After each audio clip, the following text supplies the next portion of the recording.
I'm Mary Ann Bishop with the Prince William Sound Science Center, and I appreciate you all coming tonight. And as you can see, we're celebrating now 14 years of community education. And tonight I'm going to talk about using acoustic telemetry to discover movements and behavior of lingcod and Pacific herring.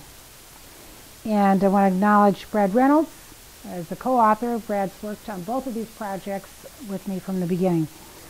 And in fact, it was his master's thesis that we did sort of some proving grounds on using acoustic telemetry in Prince William Sound that led to the Lingcod project and the Pacific herring project. So, what is acoustic telemetry? Many of you have probably heard about radio telemetry, where you put radio transmitters on something like a bird or on a moose, and then you track it. Well, with acoustic telemetry, it's underwater. The acoustic tags emit a pulse that is then picked up by underwater receivers, and then those receivers can often be uploaded, the data uploaded remotely, like from a boat, or in some cases you actually have to retrieve the receiver, bring it to the surface to download the data. We started our project in 2008, and initially we were part of the Pacific Ocean Shelf Tracking Project, which was known as POST. And POST was around for about 11 years. It set up a network. It was part of the Census of Marine Life, which was this huge 10-year project trying to make kind of new discoveries around the world to do with marine life. And so POST was founded during that time. It set up a series of arrays going from as far south as Point Reyes all the way. We were their northernmost array here in Prince William Sound. I think we were probably the last array to come in when we came in 2008. The great thing about POST was all these different arrays, some in fresh water, some in salt water. A lot of the arrays were used to track salmon smolts and to see their survival coming out the rivers and how long it took them to get up the coast. All of that data that was uploaded then would go to a secure database, and then a researcher could access that. So you would register your tags, register where your receivers were, and then as they would get the data, it was all in this big database. POST was shut down due to a lack of funding in 2012. And a lot of those arrays, like our array, was actually then signed over to the Prince William Sound Science Center. So some of them are now owned by the different groups that set them up, and some are part of the Canadian government, and some are part of what's called the Ocean Tracking Network, which is another very large, in this case, worldwide network of underwater arrays that's coming out of Dalhousie University in Canada. So that's just a little bit of background how we came into this. A board member of POST was a fisher here in Cordova, a guy named Buck Malloy. He really wanted to see the Science Center involved with the POST project. So we looked around and we said, well, where would it be a good place to put an array? And we decided on Port Covina because it was a biological hotspot. We knew there were lingcod there with the pinnacles and all the structure and rocky areas, rockfish, same thing. Salmon, there were coho streams, some pink streams and chum coming into there. There was already a project going on there with Stanford University and Alaska Department of Fish and Game. They were tagging salmon sharks. And it was and continues to be the most important spawning site for herring in Prince William Sound. And in part because of the herring, it was attracting a large number of marine mammals, humpback whales, and seals. So we decided to set up an array there. So in 2008, we got all the arrays through POST. These yellow things that you see in this picture are receivers. The bottom is actually the top of the receiver, but so when it goes in the water, that V will be pointing down, it'll be floating. Those are like a styrofoam jacket to protect it in case there were trawlers. In our case, we didn't have trawlers, but down south it was a real problem. The railroad wheel was our mooring, So we deployed it. We put the railroad wheel in first, attaching with chain and line, and here's Scott Pagao then deploying one of the receivers into the water. So we had 10 receivers along the southern part of Port Gravina, 10 of those that are in the yellow jackets, and then we had 3 of what are called the VR2 receivers. Those are the kind you actually have to retrieve. You either dive down or you have a surface buoy and you pull it up and crank it in and then upload your data. So our array across Prince William, across Port Gravina had 13 receivers. Then we also put VR2W receivers, the ones that you have to physically retrieve. At Gravina Rocks, we set up 5. A place we call the Inner Reef, we set up 2. And then we had a receiver here south of Gravina Island, which is about just a little over a kilometer south of our main array. So our first subject of study was the lingcod, and we had a lot of reasons for being interested in lingcod, besides it being a very beautiful demersal fish. It's found along the Pacific coast from Alaska to Mexico, but what really drew us to study it was because regionally it is a species of concern. There have been a lot of closures in some areas south of Alaska, British Columbia. Some areas were closed for a while, Puget Sound. And so a lot of the reasons for overfishing is that it has low productivity, a long reproductive life. It's associated with the near shore, so you can get to it fairly easily with a boat, and it's very susceptible to overfishing because it has very high sight fidelity. They don't tend to move a lot. So here's a little diagram of lingcod life history that I took from Canadian Wildlife Service website a couple years ago. And if we start here in December and March, December through March is actually the reproductive season. And the females come in, they lay the eggs in some rocky structured areas, like kind of little crevices, and then the males come in and fertilize them, and then the females leave, and the males nest guard. They actually are very territorial. They'll sit on the eggs until they hatch. So the eggs typically hatch March, in Alaska probably more towards April. Then there's a larval stage by late May. The larvae settling out in the eelgrass and kelp beds. July, August, you're finding young of the year. When we did demersal trawls on the Copper River Delta, we caught a lot of young of the year lingcod. They were typically about 90 millimeters long. Then they move into a rocky habitat, and the belief is that they go to deeper depths, but tend to be more shallow in the winter, deeper in the summer, and then back around full cycle of the year to the reproductive season. So the objectives of our study were to quantify the residency of lingcod in Port Gravina, describe their movements in the near shore zone, and determine if there were ontogenetic, that is developmental, differences in their movements and residency. Did that vary by their age? We caught a variety of sizes of lingcod.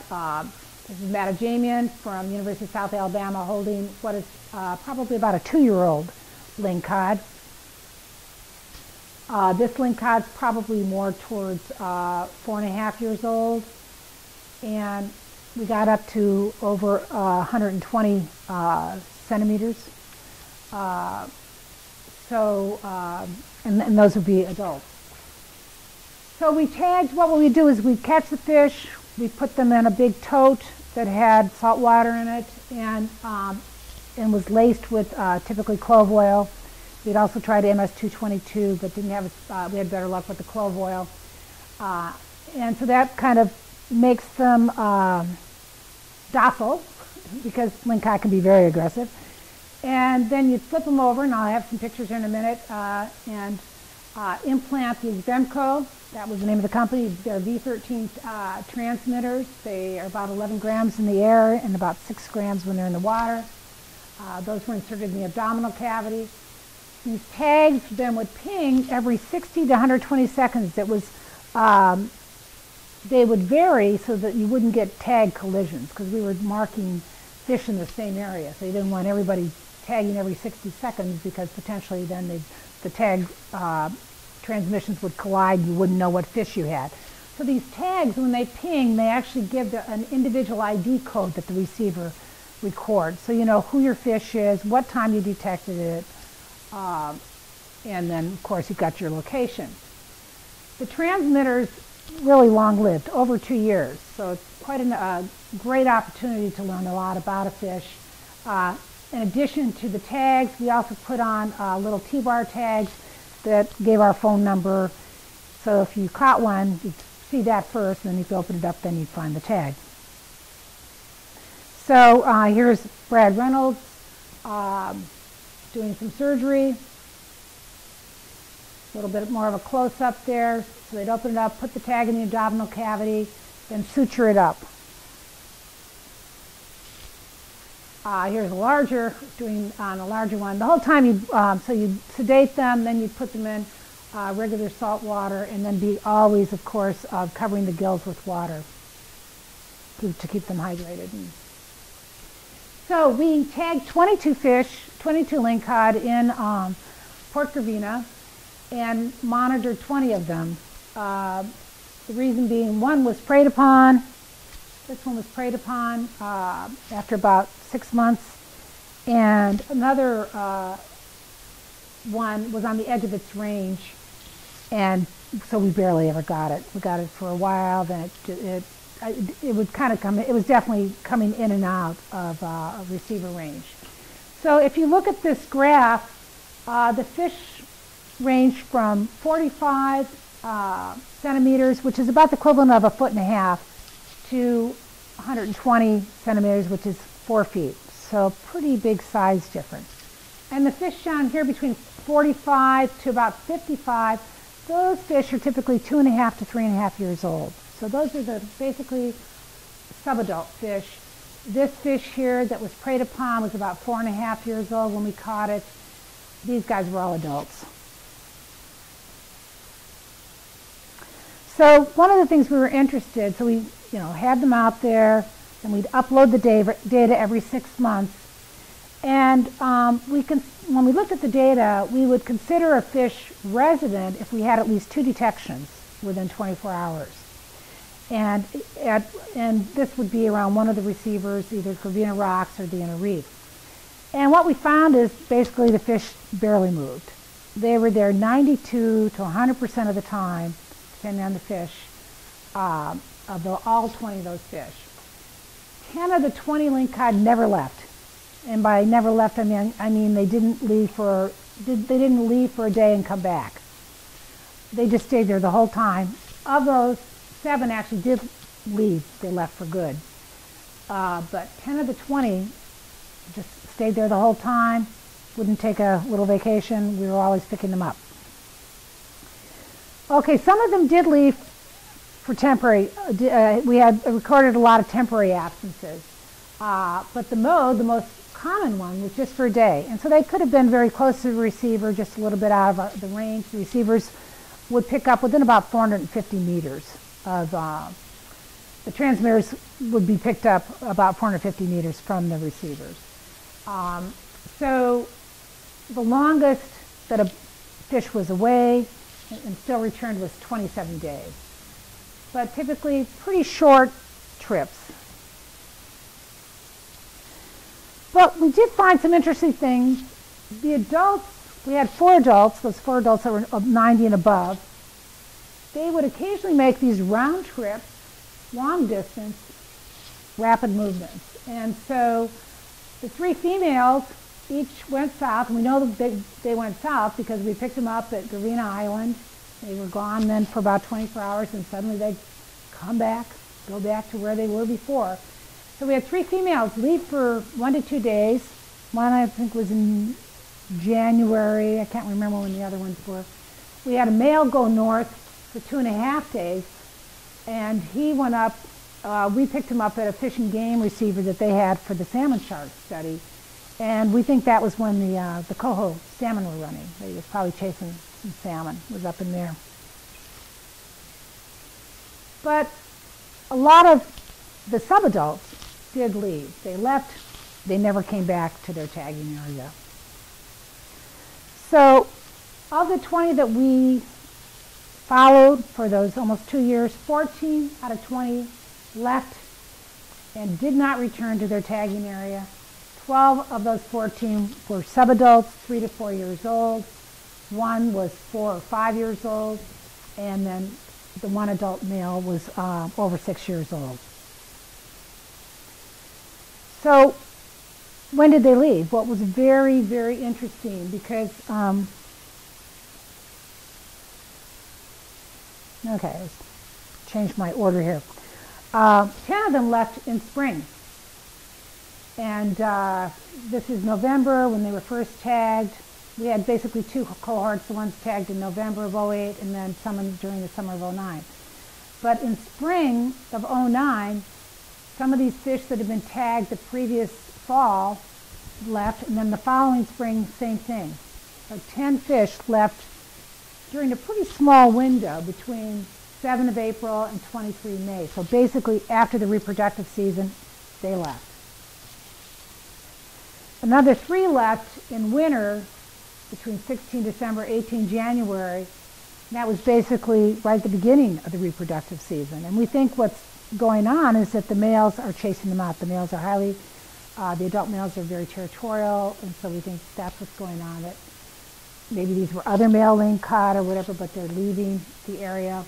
The one that didn't leave in spring or winter was that big adult male that left. He left in September one year. So when they leave, how do they do it? Do they just kind of wander? Well, actually not at all. They stay very close to shore, and it's very sudden. It's like they're there one day and gone the next. So here's 3 that left one spring. 20th April, it's up here. You know, 2 days later, it's at the next receiver, and then it leaves. It's picked up at Gravine Island on the 24th. So that one, that's one of the longer ones. That was 4 days to leave. Here's one, 8th May. Here, 10th May, it's at the receiver, at the, I'm in the top left corner, by the way, in the array. There's another one, leaves totally gone by the 17th of April. Leaves them basically in 1 day. Here's another one. These 2 are some winter departures, both left in 1 day. 18th of January takes off, picked up the same day down here at this array. 16th of December leaves over by the pinnacles and then is out the gate. Karen? Are both males and females leaving? Yes, we think so. You can't sex subadults. The adults supposedly, well, actually, you know, it's interesting. You know, the males have like a little papilla right by their anal vent. But I talked to Vicki O'Connell, who did a big study on lingcod, and she said she's seen females actually with some little papillas too. And we talked to actually somebody at Canada Fish and Wildlife, Jackie King, who did a lot of work on lingcod. And she said she had a hard time sometimes that not all males, the papillas are that, what do you call it, visible even. So I don't know if it's, no, I think even on the adults too, because yeah, but the some adults, we didn't see anal papillas at all. And so yeah, so we couldn't sex these fish that were leaving, the subadults. But this is that adult male that left. He left in 1 day, picked up on 23rd September. We picked him up at the curtain there and never heard from him again. There were a couple that appeared to stay in Port Gravina. Here's one, 4th of May over here. We don't hear from it again until suddenly the 6th of May. It's 6th of July, 2 months later, it's picked up over by these receivers and we picked up at that array. Never hear from it again. We don't know if it left the Sound or left Port Gravina or if it stayed in Port Gravina. Another one started up 23 of May at the reef, picked up 2 days later over by the Pinnacles.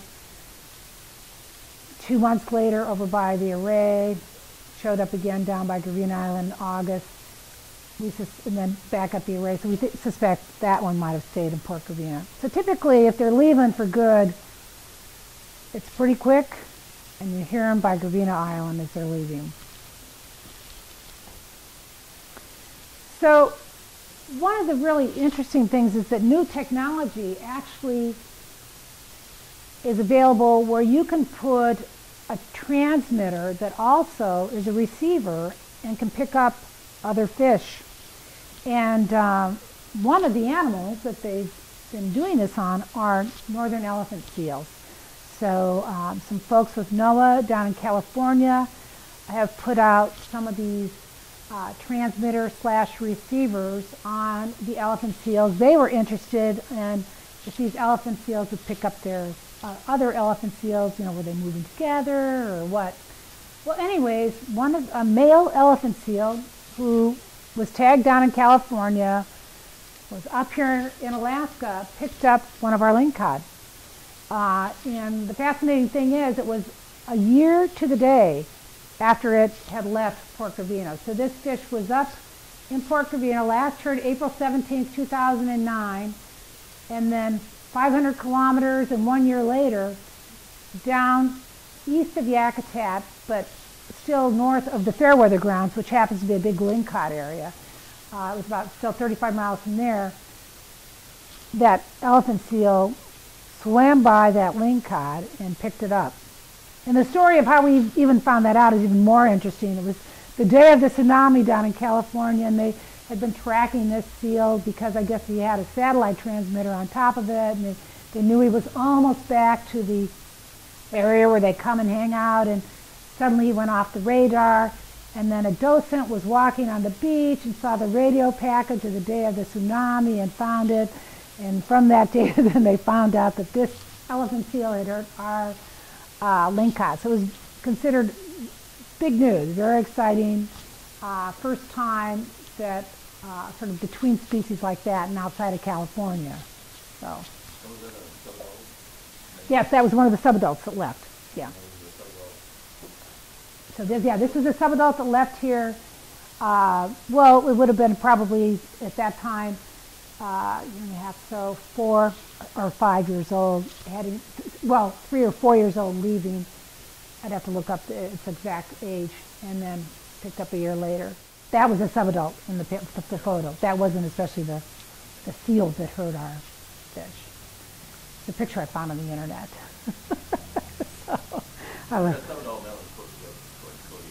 Oh, okay, yeah, and I'm not sure where all this seal went, but it went at least that far north, if not, yeah.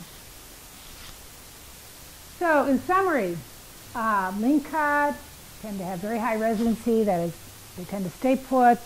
They don't do these little temporary forays.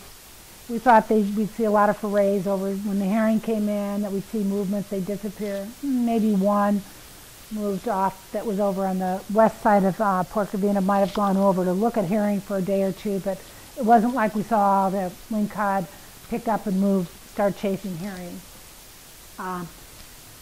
So absences are short, typically just for a day. The adults occasionally make these round trip, long distance, rapid movements. And then as the lingcod approach 4 years old and they're bigger than 50 centimeters, that's when they tend to disperse. And what we've found is that dispersal is highly seasonal. In winter within a 4-week period, in spring within a 6-week period, that it coincides with the beginning and the end of the reproductive season. And for winter, we think it's sexually immature or the newly mature males that are being displaced by the territorial breeding males. And with spring, we think it's just the onset of migratory behavior. They have seen movements down in Juan de los Duca, down by Puget Sound there in that area, where they'll see seasonal movements of lingcod moving out to deeper waters in spring. So, but this onset of the migratory behavior suggests that there is, in fact, a very high level of connectivity among the Prince William Sound lingcod populations. You know, they're probably, mixing in these different bays. But now, from at least, we always thought that perhaps some were going out in the Gulf of Alaska. And now we know, based on this elephant seal detection, that in fact there is connectivity with lingcod in the Gulf of Alaska. So, before you jump into herring, sure. So the females would lay eggs in December or January. December, January, February in there, yeah. Probably more January. I'd say probably, I think for Alaska, the males are setting up the territories in December, but I think the females, they think it's more January, February. Okay. I was just wondering if they might lay eggs and just take off for a bit. Oh yeah, the females lay indeed. Okay. And then the males, after they're done guarding the eggs and the eggs hatch, maybe they take off. Yeah, we don't know because we didn't catch enough adults. When you have them cut open, you can't tell what that's doing. No, because you're up here. And abdominal cat, no.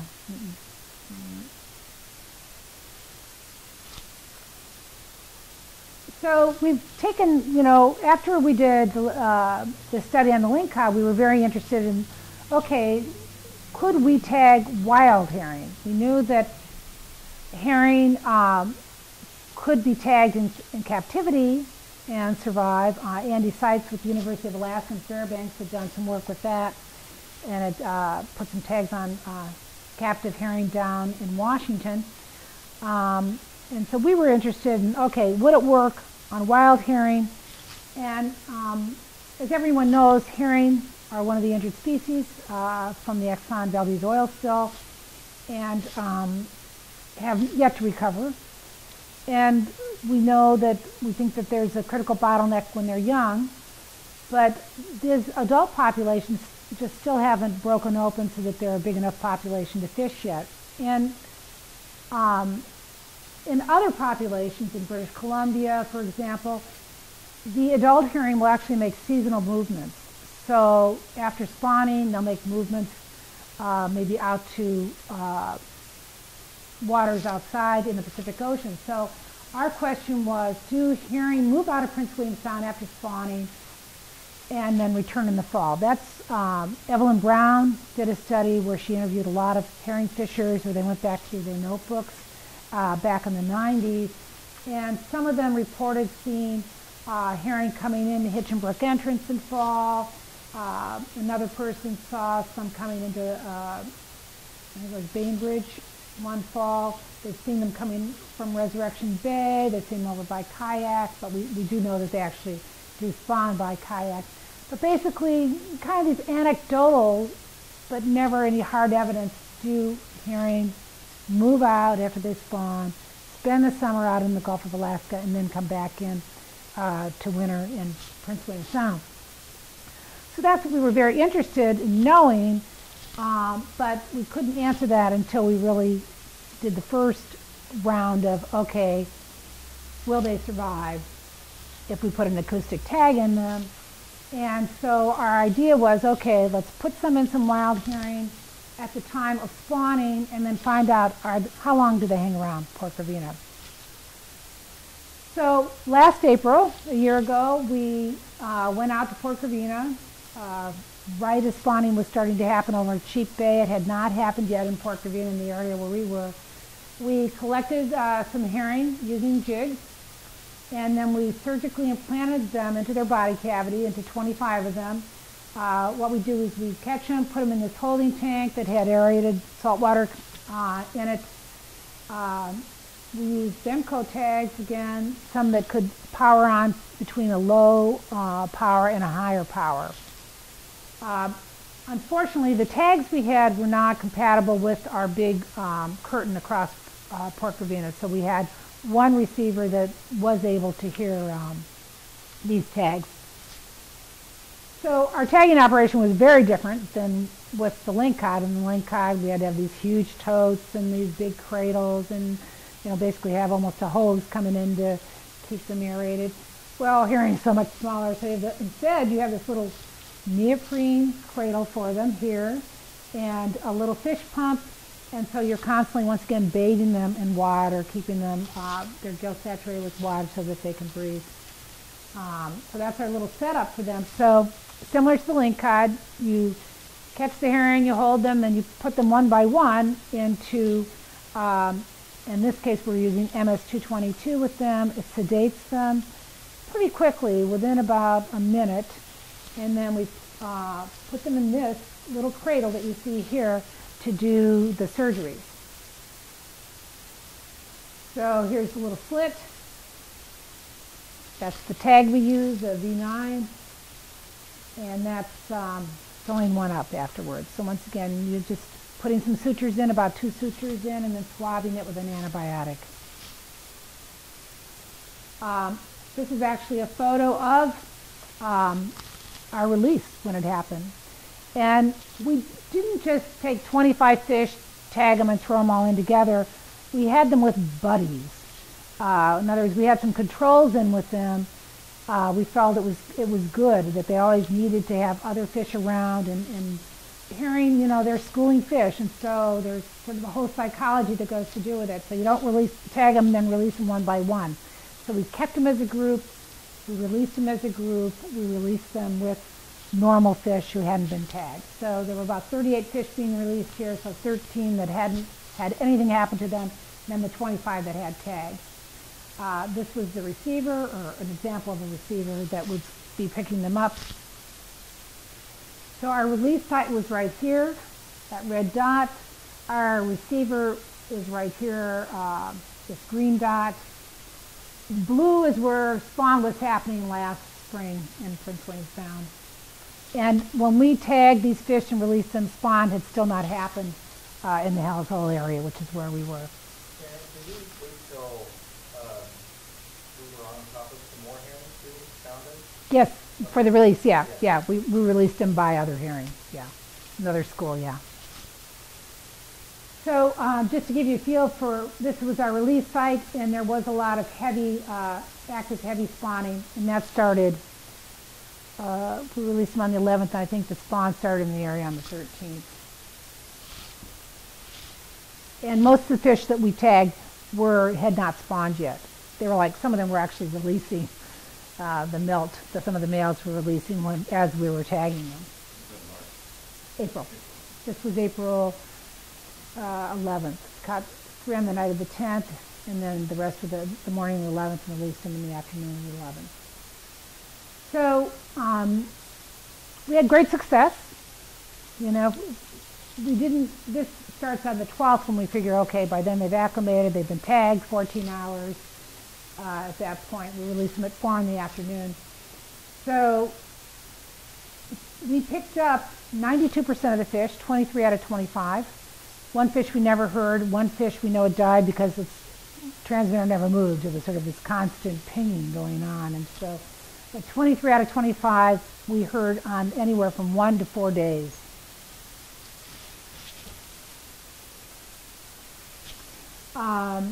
They exhibited sort of typical adult herring behavior. They were most active at night.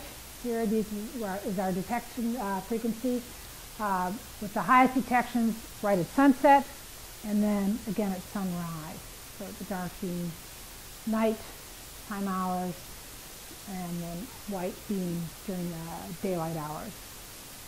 And I don't know if you're all familiar with herring behavior, but herring, they'll sit on the bottom during the day, and then at nighttime they'll come up to gulp, fill their air bladders.